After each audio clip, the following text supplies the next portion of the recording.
지금 우리는 카파도키아를 향해 달리고 있다.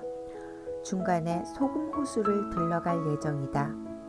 튀르키예에서 두 번째로 큰 호수이며 염도도 두 번째로 높은 이 솔트레이크는 유출이 없는 폐쇄된 호수이다. 호수가 말라 가장자리에 온통 하얗게 소금이 드러나 있어서 그래도 다행히 지금은 물 웅덩이들이 조금씩 남아있어 다행스럽게 반영사진을 찍을 수 있었다. 넓게 드리워진 소금 호수가 장관이다.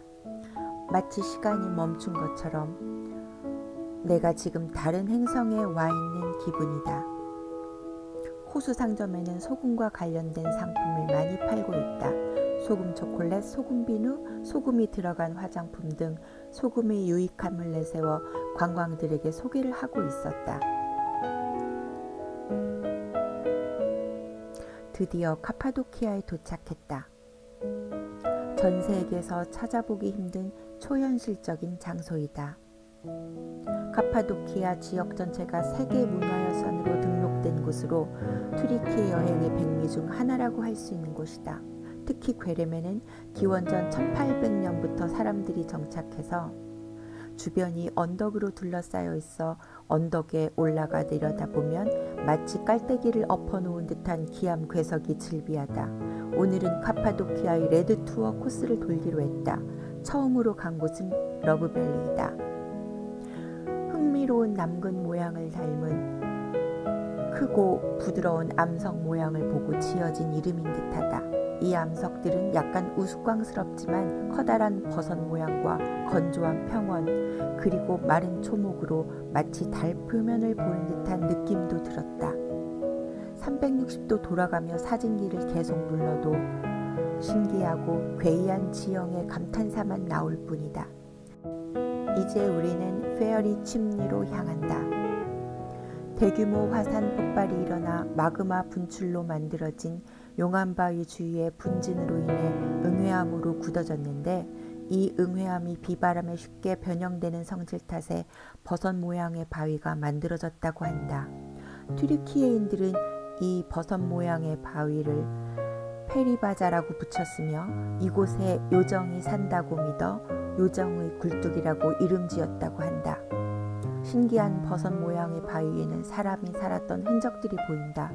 지금 우리에겐 볼수록 신기한 자연의 선물들이지만 과거 삭막하고 돌밖에 없는 척박한 광야에서 바위를 깎아 구멍을 내며 살았던 그들의 영악한 생활에 마음이 많이 무겁다.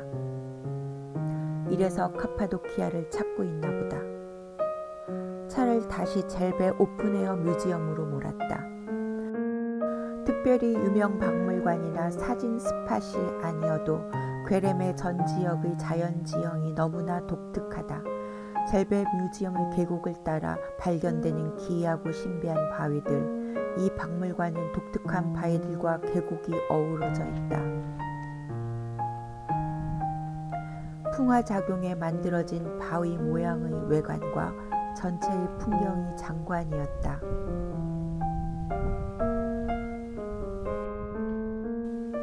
여행의 여러 즐거움 중에 하나는 상상 밖의 광경을 보면서 사고와 상상력의 한계를 넓혀가는 것 같다. 박물관은 면적이 넓고 초기 기독교 시대의 교회도 있다.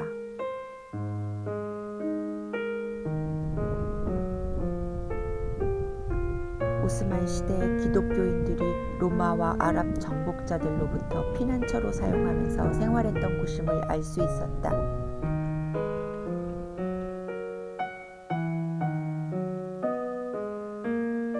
그 이후에는 터키인들이 1950년대까지도 집으로 사용되었다가 박물관으로 변경했다고 한다. 바위 동굴 속에 직접 들어가니 그 당시 살았던 사람들을 상상할 수 있었다. 사람도 많지 않고 한적한 이곳에서 오랜 동안 머물며 구석구석 돌아다니고 싶지만 아쉬움을 남기고 떠나야 했다. 다시 길을 달려 카멜 페어리 침리로 향했다. 기암괴석은 어디에나 널려있다. 도로변에 있는 낙타 모양의 바위인데 정말 그럴싸하다.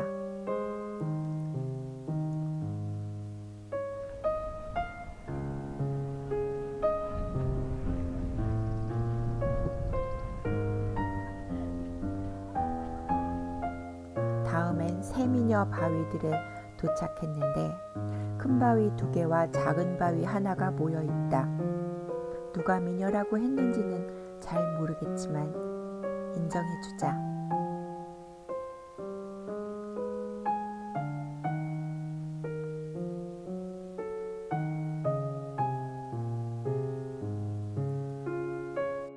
이어서 규모가 가장 큰 괴레메 박물관을 방문했다.